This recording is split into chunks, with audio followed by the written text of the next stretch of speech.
And now it's time for a long overdue new edition of What Would Jello Do? I was kind of jaded on these for a while, but I can't shut up about this one, and I think you already know what it's going to be, but we'll start with this.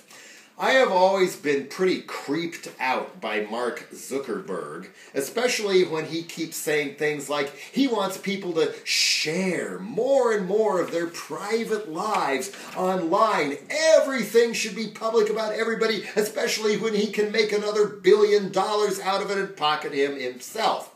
Well, turns out we already are sharing everything there is to know about us 24 hours a day, only instead it's our good friends, the spookiest part of the United States government. As many of you know by now, the FISA Court order that was supposed to be secret requiring Verizon to turn over basically every phone record they have on everybody in the world who's ever crossed their paths, which we can also assume they want the phone records of everything about everybody from every other phone company, and they've probably already complied. And then Operation Prism started clear back in the dark days of the Clown Prince W administration. Microsoft jumped in first, Yahoo, Google, then Farcebook, AOL, Skype, YouTube, PalTalk, where there's a lot of traffic in the Middle East, Apple, and soon Dropbox. Basically, letting the government look at everybody's emails, everybody's phone calls, everybody's Skype calls, everybody's YouTube, everything, basically. And now they're all backpedaling and issuing these weird denials that there is no back door to Google or Microsoft. What about the front door?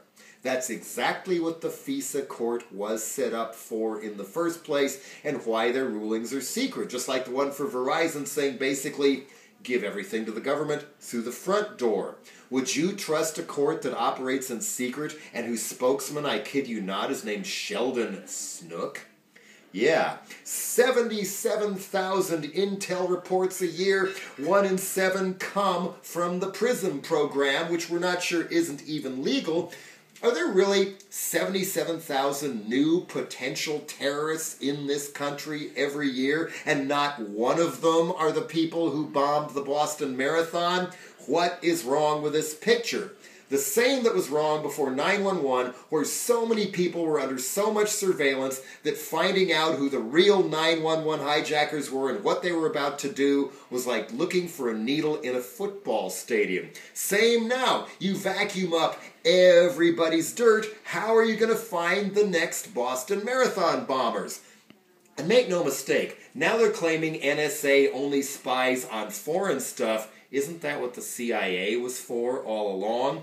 Way back when I first heard about the NSA, when I was still a teenager, and it scared the living daylights out of me then too, Operation Minaret, Operation Shamrock, thank you Bella Abzug and Frank Church in your congressional hearings for getting this out. It was all about domestic stuff. Has anything really changed?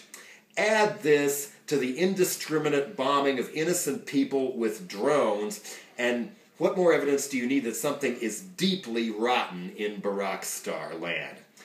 I never voted for that dude in the first place because I looked at his Senate voting record, and every time something like renewing the Patriot Act, passing the FISA bill, widening spying after Bush was caught doing it illegally and then making the same Nixon-type stuff legal, kind of like how they changed laws to benefit Berlusconi in Italy, Obama voted the way Bush and Cheney wanted him to every single time.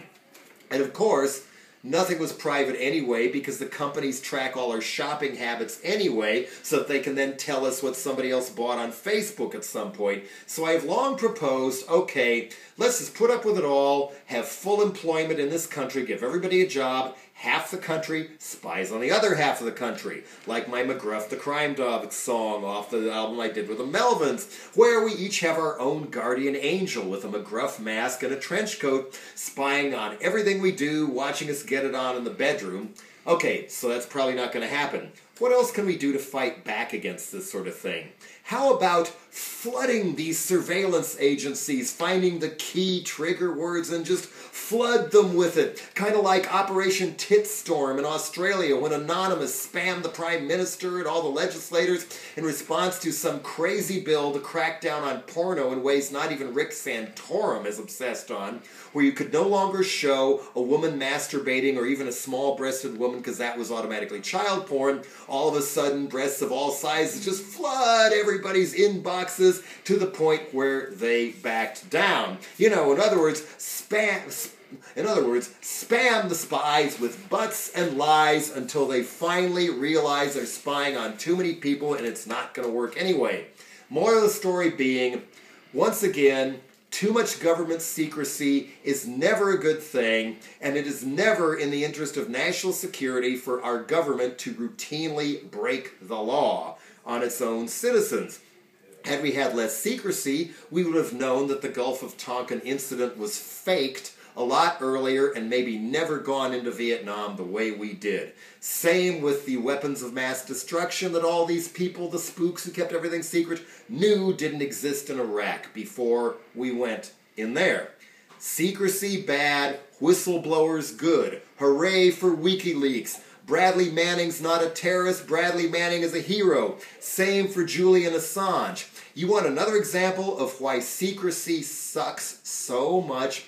It just now came out as people slowly study not just the Richard Nixon Oval Office tapes, but the Lyndon Johnson Oval Office tapes, that Johnson knew right before the '68 election, when it was neck and neck between Nixon and his vice president Hubert Humphrey, that Nixon had committed an act of treason by going behind everybody's back to the South Vietnamese ambassador and getting him to get a message up to Vietnamese President Tu to go back on his word and sabotage a peace agreement that the Johnson administration had in place with President Tu to end the Vietnam War. And Johnson didn't go public with this because, weirdly, he didn't want the public to know that he was spying on the South Vietnamese ambassador illegally. If he'd let his vanity go, or maybe didn't think that was such a great political move to save the pathetic Hubert Humphrey, well, of course Nixon got in and the Vietnam War continued for what, 5-6 more years, another 20,000 American dead, 1,000 or 2,000 more Vietnamese people dead. Why didn't he just go public and have egg on his face instead of erring on the side of bullshit government secrecy?